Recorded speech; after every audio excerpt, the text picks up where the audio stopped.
That, to me, is almost definitionally moral relativism, and I'm not remotely a relativist.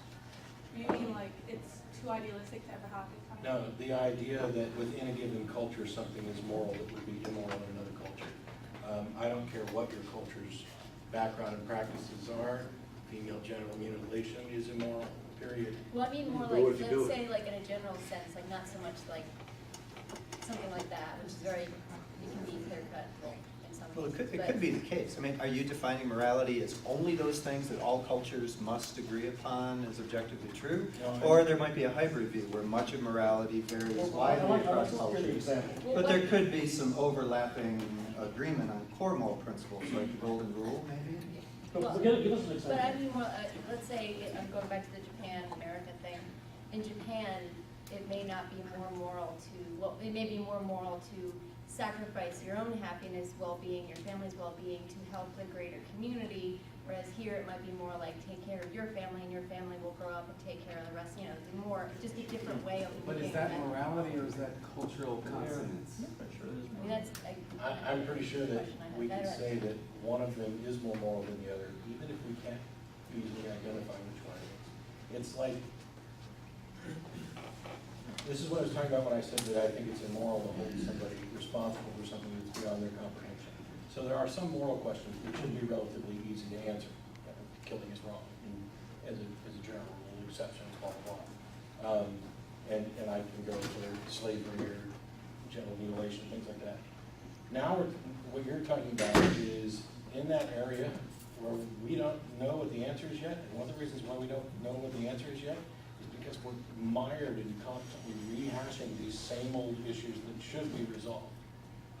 The issues that should be almost no-brainers at this point. But, like I said, I'm not a moral relativist. I think slavery was always immoral. It's just that people were unable to comprehend that it was immoral. And likewise, in those two scenarios, one of them is more moral than the other. It's just that we may not be in a position to identify which one is. And until such time as we are, we can't assert reliably a position. Well, who would be the ones, how can we come to like a place where we start asking which one is more moral? Like how would we find a way that we get to that answer without it being perhaps an imperialist view or hegemonic in a way? I mean, because a lot of the thought we're talking about is coming from like male view, but I'm not dissing on it. I'm not saying I disagree with most of what you guys are saying. I'm just saying, like, how do we make sure that we include everyone's voice, and so everyone gets their, fair say. I think everyone does by doing it. There are exceptions. And Sam talked about this in the book, and I talked about it on the lecture. And that is, for example, we don't need to go to the KKK for their view on human rights. We already know that. We don't have to give them input there and kind of dumb culture down and pretend that there's some moral medium. Now, there may be a variety of morally correct choices, which is why I liken it to strategy in chess, for example. Show a mid-game position in chess to 100 grandmasters and ask them what's the best move. You might get a variety of answers. We may not know which one is actually the best move. We'd be pretty sure that the answers we got from those grandmasters, the experts in this, represent the best possible moves to our current level of understanding. And when Joe Bob just says that the correct move is to sacrifice your queen, which is obviously in this particular position going to lose you the game, we know that is wrong.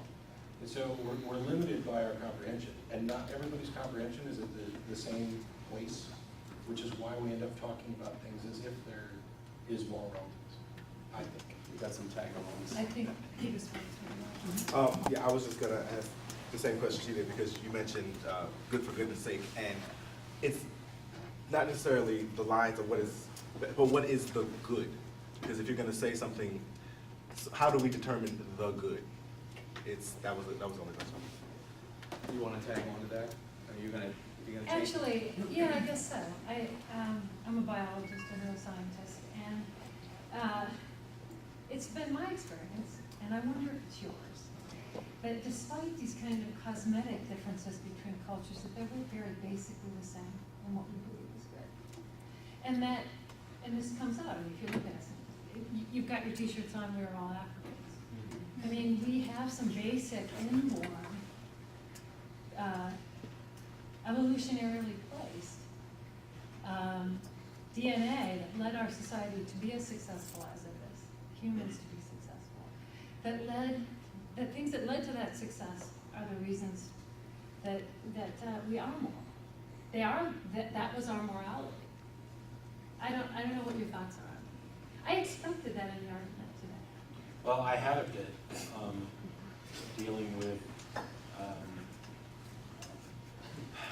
the fact that because we're similar creatures with similar minds facing similar questions and similar circumstances, that it's not surprising that we find similar answers, and it should be not surprising at all that we consider similar things good. Unfortunately, we kind of strayed from the source of morality into other territory. And, Many, many reasons. I don't want to be the Sam Harris, advertising guy. And I realize that not everybody agrees. And I've heard Massimo Bellucci, for example, talk about what he doesn't like about what Sam's putting forward. To kind of answer your question I thought it was the same thing. with hers, I don't know and I don't pretend to know, but I have a sneaking suspicion that it's probably not going to be that hard to identify what's good with relation to the well-being of humans, in much the same way that, and I'm stealing from Sam again, that it's not that hard to differentiate between healthy and unhealthy, even though we don't have a formal, clearly defined definition. Yeah, I want to get into that because, to get back to Sam, he mentions my research in his newest book. And what I've been trying to do is measure societal health. And I published it in Evolutionary Psychology last year. It's an online journal, you can go see it. And what I did was I came up with what's called a Successful Society Scale. And I took just about everything I could think of and threw it into there. Homicide rates, teen pregnancy rates, income disparity, STD infection rates, incarceration rates, poverty levels, corruption levels, and everything I could think of. And what I did, that is statistically analyzed. And I did this for the first world nations, the top most prosperous the 18 most prosperous first world nations. And the results are not surprising. And what it shows is the more secular and atheistic modern nations are, the better off they are. The lower the homicide rates tend to be, the lower the teen pregnancy rates, and so on and so forth. So this sort of thing. Is this the JRS study? That's the first one, 2005. Okay, this is Evolutionary Psychology last year. It's much more comprehensive. Cool. I ran statistical analysis and continuing this research. It's in Sam's book. He mentions it.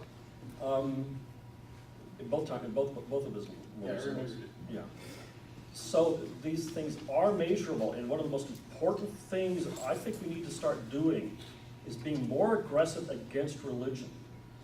There's a tendency to kind of say, well, religion's okay, maybe, and atheism's okay.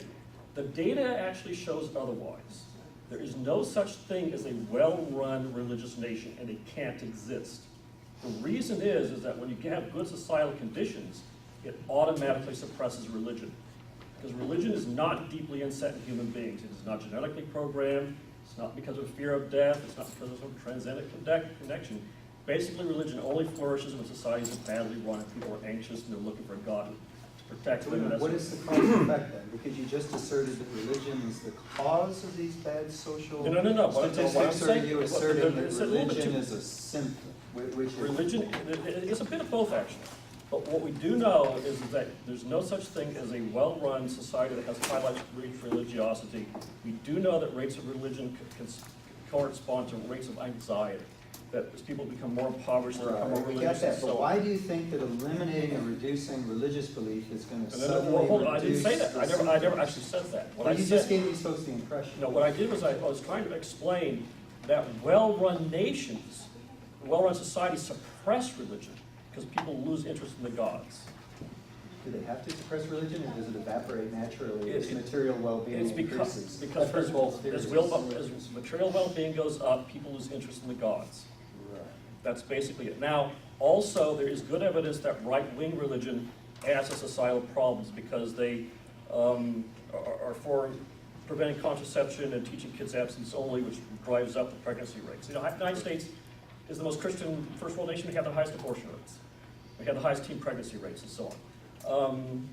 The Bible, there's been a study actually done. They went and did this. I was waiting for somebody to do it. You know how they've done studies where they expose people to video games, violent video games and so on? They tend to become more violent. They did it with the Bible. They actually, and they did this partly at Brigham Young University. They had students read the God-ordained violence in the Bible, and they became more aggressive.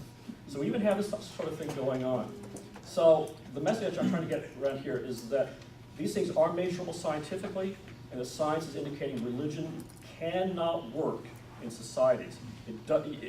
Partly because conservative religion harms things, but basically a really well-run society, religion just fades away. What, No, I'm sorry. no, I'm sorry, but the historical evidence contradicts everything that you just said. And it goes back to what Father Hunt mentioned, was called a huge uproar about the Gulag in the Soviet Union. Because it's wrong. It's But let me factually finish what I'm saying. Let me finish what I'm saying. The historical evidence contradicts everything that you just said. I know people who have personally suffered at the hand of people who were atheists. They were forcing them to become atheists. Okay, here's So how it works, I'm sir. sorry, but Oh, I'm sorry, you're sir. losing a lot of credibility. Here's the truth. The with first what you people to just said. ghettoize Jews Because were the Catholics in the first millennium. Catholics ghettoized Jews, and they did it until the 1800s. In the 1800s, the Rothschilds, the Jewish bankers, massively sent loans to the Vatican in order to try, because the Vatican was about to collapse financially. They did this in trying to help the Jews in Italy. It failed.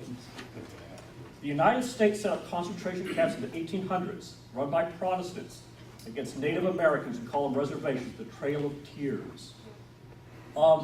The idea of concentration camps, and also the Germans did this to Africans in the first decade of the 1900s. Hundreds of thousands of Africans were killed by German Protestants and Catholics.